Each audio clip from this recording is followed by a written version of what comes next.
In this second part of his interview with IBA's Eli Wogelenter, member of Knesset Rabbi Dov Lipman of Yesh Atid explains how the conversion reform bill, which is threatening the coalition, is not in violation of Jewish law, but why, despite that, there is opposition from the rabbinical establishment. The Talmud says very clearly that being lenient requires tremendous courage. It's easy to be strict. Sit back, put nothing on your shoulders, and have no responsibility.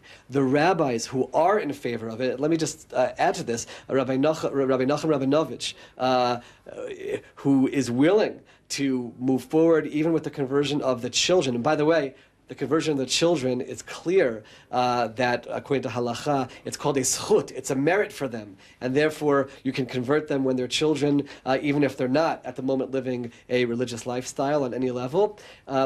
It takes courage. It takes courage, it takes foresight, and it takes the ability to say, I am a leader and I'm going to do what's right for the Jewish people. Let me also add, there seems to be, in our times, this tendency to try to out-extreme each other, to out from each other, as we would call in the religious community, to need to show my stripes and show how religious I am, because I'll be so strict.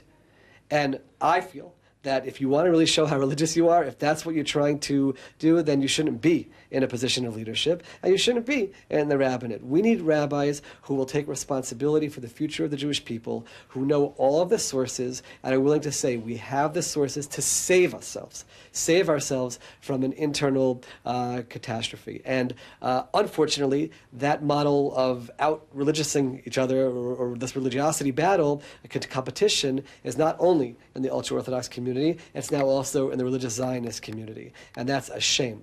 I want to add one more point. In the time of the Talmud, there were disputes about conversion, Shammai versus Hillel. Shammai was very strict, Hillel was very lenient. They had their dispute, and Shammai would not do conversions the way Hillel did. But once Hillel did a conversion, Shammai accepted those conversions. Rav Chaim Ozer Grzensky writes in the Achiezer that when it comes to the conversions of these children from Zerah Yisrael and the like, for people who have a non-Jewish mother, he's not doing those conversions.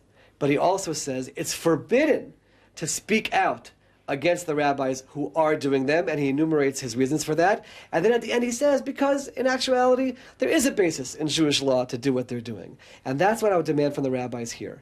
You're not courageous enough, you want to be stringent, you have the right to be stringent for yourself, and you have the right to be stringent for your community. But don't say, I will not accept those conversions that other rabbis are doing. Don't denounce them as violating halacha. Sit back quietly, let those rabbis who want to do it, let it take its course, let us save the Jewish people from this catastrophe, and sit quietly on the side. But speaking out and saying, I will not accept those conversions, that is not something which has been done throughout our history.